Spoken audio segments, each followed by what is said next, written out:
Hi friends, ഏവർക്കും ഈസിലൻ P S സിയിലേക്ക് സ്വാഗതം. ഇന്ന് നടന്ന അറ്റൻഡർ പരീക്ഷയിലെ കറണ്ട് അഫയേഴ്സ് ക്വസ്റ്റ്യൻസ് ആണ് നമ്മൾ ഈ വീഡിയോയിൽ ഡിസ്കസ് ചെയ്യുന്നത്. ആദ്യ ബ്രിക്സ് യുവജനോത്സവത്തിൻ്റെ വേദി Russia.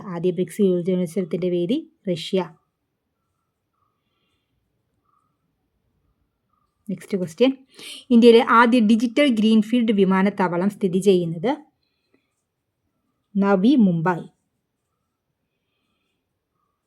Option A Navi Mumbai. Next question, ഇന്ത്യയുടെ മുഖ്യ തിരഞ്ഞെടുപ്പ് കമ്മീഷണർ ആരാണ്? 23ൻ്റെ ആൻസർ ശ്രീ ഗ്യാനേഷ് കുമാർ. ഇന്ത്യയുടെ മുഖ്യ തിരഞ്ഞെടുപ്പ് കമ്മീഷണർ ആരാണ്? ശ്രീ ഗ്യാനേഷ് കുമാർ. നെക്സ്റ്റ് ക്വസ്റ്റ്യനിലേക്ക് പോകാം. മലയാള സിനിമയിലെ സമഗ്ര സംഭാവനയ്ക്കുള്ള പുരസ്കാരത്തിന് അർഹനായ വ്യക്തി ആരാണ്? 24ൻ്റെ ആൻസർ വരുന്നത് Shaji N Karun. Option B. മലയാള സിനിമയിലെ സമഗ്ര സംഭാവനയ്ക്ക് 2023 JC ഡാനിയൽ പുരസ്കാരത്തിന് അർഹനായ വ്യക്തിയാണ് ഷാജി എൻ കരുൺ. അടുത്ത ക്വസ്റ്റ്യനിലേക്ക് പോകാം. 2025 ICC വനിതാ ലോകകപ്പിൽ ഇന്ത്യൻ വനിതാ ക്രിക്കറ്റ് ടീമിൻ്റെ ക്യാപ്റ്റൻ ആര്? 30ൻ്റെ ആൻസർ വരുന്നത് Harmanpreet Kaur. Option B. 2025 ICC വനിതാ ലോകകപ്പിൽ ക്രിക്കറ്റ് ടീമിൻ്റെ ക്യാപ്റ്റൻ ആര്? ഹർമൻപ്രീത് കൗർ. ഇന്ത്യൻ സിനിമയ്ക്ക് നൽകിയ സംഭാവനകൾക്ക് 2023 ദാദാസാഹിബ് ഫാൽക്കെ പുരസ്കാരം ലഭിച്ചത് 31ൻ്റെ ആൻസർ വരുന്നത് മോഹൻലാൽ. 32 മുണ്ടകൈ ചൂരൽമല ഉൾപ്പൊട്ടൽ ദുരന്തത്തെ തുടർന്ന് പ്രതിസന്ധിയിലായ വയനാട് ടൂറിസത്തെ തിരികെ പിടിക്കാൻ ടൂറിസം വകുപ്പ് ആരംഭിച്ച ക്യാമ്പയിൻ്റെ പേര് എൻ്റെ കേരളം എന്നും സുന്ദരം. ഓപ്ഷൻ ബി ആണ് വരുന്നത് എൻ്റെ കേരളം എന്നും സുന്ദരം. അന്താരാഷ്ട്ര ബഹിരാകാശ നിലയം സന്ദർശിക്കുന്ന ആദ്യത്തെ ബഹിരാകാശ യാത്രികൻ ആര്? 33 ശുഭാംശു ശുക്ല. അന്താരാഷ്ട്ര ബഹിരാകാശ നിലയം സന്ദർശിക്കുന്ന ആദ്യത്തെ ISRO ബഹിരാകാശ യാത്രികൻ ആര്? Option A Shubhanshu Shukla. Next question, 2025 അധ്യയന വർഷത്തെ കേരള സ്കൂൾ ഒളിമ്പിക്സ് അംബാസിഡറായി തിരഞ്ഞെടുക്കപ്പെട്ട കായിക താരം ആരാണ്?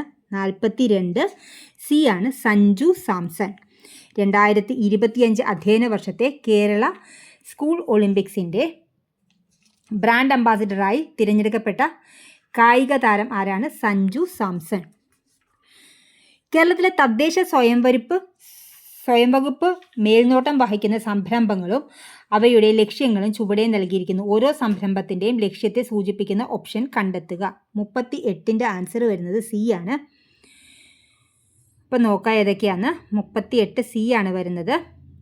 1 എ ആണ് വരുന്നത് സുഭോജനം, ശുചിത്വമുള്ളതും സംരക്ഷിതവുമായ ഭക്ഷണ വിതരണം ഉറപ്പാക്കുക.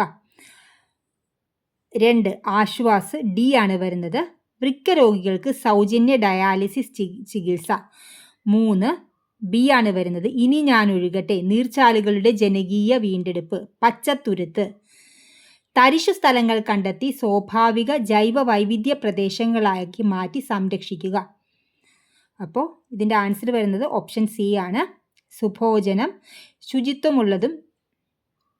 1ൻ്റെ ആൻസർ വരുന്നത് ഏതാണ്? 1 എ തന്നെയാണ് വരുന്നത് ശുചിത്വമുള്ളതും സുരക്ഷിതവുമായ ഭക്ഷണ വിതരണം ഉറപ്പാക്കുക. ആശ്വാസ് വൃക്ക രോഗികൾക്ക് സൗജന്യ ഡയാലിസിസ് ചികിത്സ. ഇനി ഞാൻ ഒഴുകട്ടെ, നീർച്ചാലുകളുടെ ജനകീയ വീണ്ടെടുപ്പ്. പച്ചത്തുരുത്ത്, തരിശു നിലങ്ങൾ കണ്ടെത്തി സ്വാഭാവിക ജൈവ വൈവിധ്യ പ്രദേശങ്ങളാക്കി മാറ്റി സംരക്ഷിക്കുക. അടുത്ത ക്വസ്റ്റ്യനിലേക്ക് പോകാം. 48ാമത്തെ ക്വസ്റ്റ്യൻ, 2024 T20 ക്രിക്കറ്റ് ലോകകപ്പിൽ യഥാക്രമം player of the series, player of the മാച്ചായി തിരഞ്ഞെടുക്കപ്പെട്ട കായിക താരങ്ങൾ ആരെല്ലാം? 48ൻ്റെ ആൻസർ വരുന്നത് ഓപ്ഷൻ എ ആണ് ജസ്പ്രീത് ബുംറ, വിരാട് കോഹ്ലി. 49 2023 നൊബേൽ സമ്മാനം നേടിയവരുമായി ബന്ധപ്പെട്ട ചില വസ്തുതകളാണ് താഴെ കൊടുത്തിരിക്കുന്നത്. ഇവയിൽ ശരിയായവ കണ്ടെത്തുക. 49ൻ്റെ ആൻസർ വരുന്നത് സി ആണ്. 1ഉം 3ഉം മാത്രമാണ് ശരിയായിട്ടുള്ളത്. യോൻ ഫോസ്റ്റെ, സാഹിത്യം, നോർവീജിയൻ നാടകകൃത്ത്. 3ാമത്തത് നർഗീസ് മുഹമ്മദി, സമാധാനം, ബംഗ്ലാദേശ് മനുഷ്യാവകാശ പ്രവർത്തക. റഷ്യ ഉക്രൈൻ സംഘർഷത്തിൽ കുടുങ്ങിപ്പോയ ഇന്ത്യക്കാരെ നാട്ടിലെത്തിക്കാൻ കേന്ദ്ര സർക്കാർ ആരംഭിച്ച ദൗത്യം 51ൻ്റെ ആൻസർ വരുന്നത് എ ആണ്, ഓപ്പറേഷൻ ഗംഗ. റഷ്യ ഉക്രൈൻ സംഘർഷത്തിൽ കുടുങ്ങിപ്പോയ ഇന്ത്യക്കാരെ നാട്ടിലെത്തിക്കാൻ കേന്ദ്ര സർക്കാർ ആരംഭിച്ച പദ്ധതി ഏതാണ്? ദൗത്യം ഏതാണ്? ഓപ്പറേഷൻ ഗംഗ. അടുത്ത ക്വസ്റ്റ്യൻ, ജമ്മു കാശ്മീരിലെ പഹൽഗാമിൽ തീവ്രവാദികൾ നടത്തിയ ആക്രമണത്തിന് എതിരായി ഇന്ത്യൻ സൈന്യം നടത്തിയ മിലിറ്ററി ഓപ്പറേഷൻ്റെ പേരെന്താണ്? ഓപ്പറേഷൻ സിന്ദൂർ. ഓപ്ഷൻ ഡി ആണ് വരുന്നത്, ഓപ്പറേഷൻ സിന്ദൂർ. ഉപകാരപ്രദമെങ്കിൽ തീർച്ചയായും ലൈക്ക് ചെയ്യുക. സബ്സ്ക്രൈബ് ചെയ്ത് കാണുന്നവരുണ്ടെങ്കിൽ സബ്സ്ക്രൈബ് ചെയ്തേക്കണേ. കൂട്ടുകാരിലേക്ക് ഷെയർ ചെയ്യാനും മറക്കരുത്. Thank you for watching.